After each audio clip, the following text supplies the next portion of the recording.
Right, hello folks, it's 5:40 Monday morning, early hours. I've been up about half an hour, 40 minutes. When I was young, me, a lad by the name of Wayne Toner, I haven't seen Wayne Toner for years, he's still alive, and another lad called Ian Hamo, and a few of my subscribers know Hamo, Ian Hamo, R.I.P. Ian Hamo. Respect, I'll see you one day, bud. Hamo lived 4 doors away from me, and one summer we decided we wanted to go camping. So we buys a Vauxhall Viva. We buys a Vauxhall Viva for 30 quid. We goes to Wales. Now why we're in Wales? We're into Temazepam sleeping tablets. So the next thing is Ammo goes in a doctor's and sees a doctor to try and blag him why we're in Wales for Temazepam, and the doctor has none of it. So Ammo comes out that doctor's room, starts mooching around the building, goes into another doctor's room what's empty and grabs the prescriptions. Now one thing Ammo was good at was writing. So he comes out, he writes a prescription out. He writes the Temazepam 2 at night to be taken knocked. Knocked means night in Latin.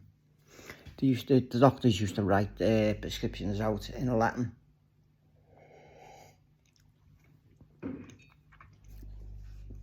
So Ammo writes it out. I'm in a driver's seat, he goes in the chemist. 10 minutes later, Ammo walks out the chemist, sees he's got a bag in his hand. He's got them.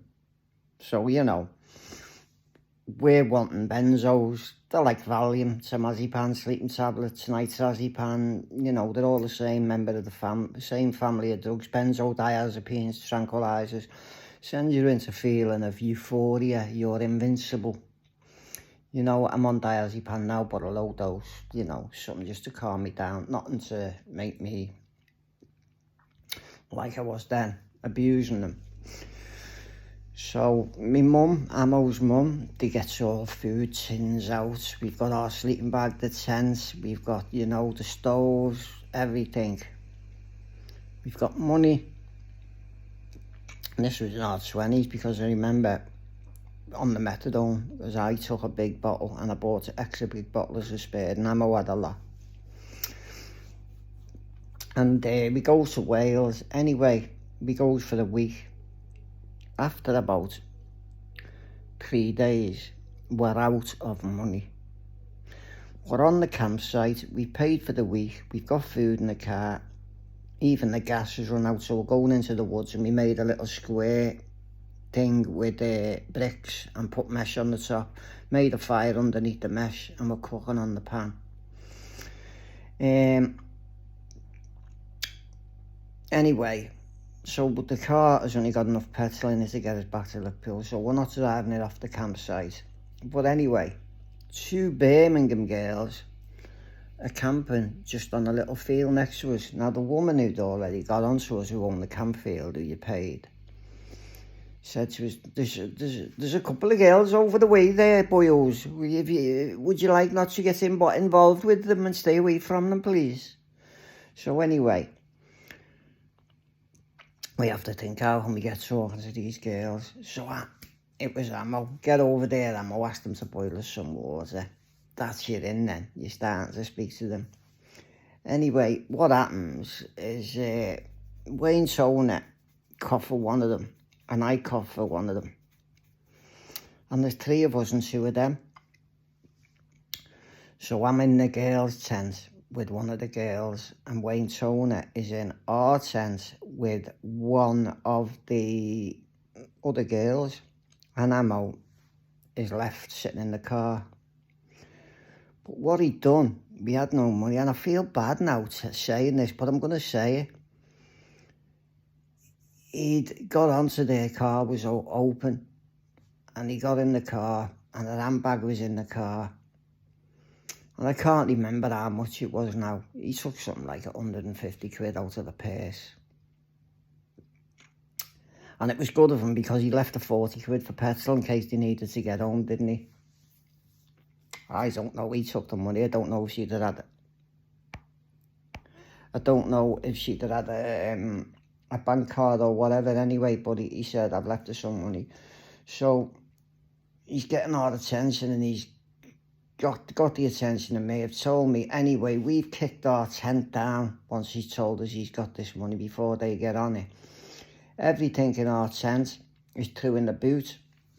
I jumps in the car with a pair of boxing shorts on, and we're off the campfield, and we drives about 10 miles down the road.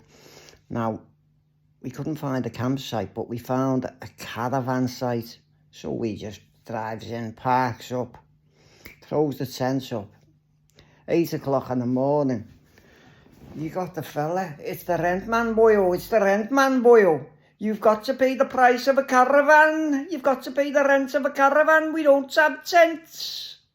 What the fuck's he on? Sorts him, man. We're all half asleep, you know. We've been driving. We been with the girls in the tent. We're knackered. Anyway, he went, and he come back in half an hour, and we livened up a little bit. He never got no rent out of us, did he? You know, next thing is our stuff packed, put away. And it's nasty. It was a field with sheep in. I'm driving around in a stupid Viva, trying to chase the sheep everywhere, giving them abuse. And they're the things you do as kids, you know. To think that we've done one. We were on a campsite. We couldn't move the car, and we had no money. And I'm always gonna cost for 150 quid, you know. Well, that next day we were on another campsite. We found one where you'd pay and stay. But you know, them Birmingham girls must have thought, oh my God, they've robbed us, they've fucked us, they've robbed us, Scouse bastards. And you know what? I didn't rob them. I can hold my hand up on high and say, Ammo, it was you. Now he's dead now, and I'm, you know, mentioning it. But they're the things you do. But wasn't it good of him now to leave them some petrol money? Oh, I burst in stitches when he told me that. But you know, we used to go to Wales. I remember another time we were in Wales on that same trip. We were in Rill, and I was driving. 2 girls got on the back. One was with Wayne Toner and one was with Ammo. And I started giving it a little chug. Oh, Ammo, I think we've got a flatty. Get out and have a look at the wheel, Ammo. Ammo gets out, looks to look at the wheel. I puts my foot down, takes off, said to the bird, you're not with him, you're with me now. Anyway, an hour later, we're on the campsite in the woods with the birds. Ammo, I can hear his voice, Gaffer, you cunt, you've robbed me bird. Well, I don't like saying it because he's passed now, Ammo, God love him, you know. But whenever there was 2 birds, you always knew they were mine and Wayne Toner's. I don't know how. If there wasn't 3, Ammo was getting left out. It's just life, isn't it? You know, life's experiences. But do I feel bad? I feel bad. Even though, yeah, because I'm partly responsible, I could have said, put that money back. But as a 20-odd-year-old, do you, when you're skint in Wales? And he's done it, and he says, I've got it. What do you think about that? I feel bad now. As a grown man, I feel absolutely bad.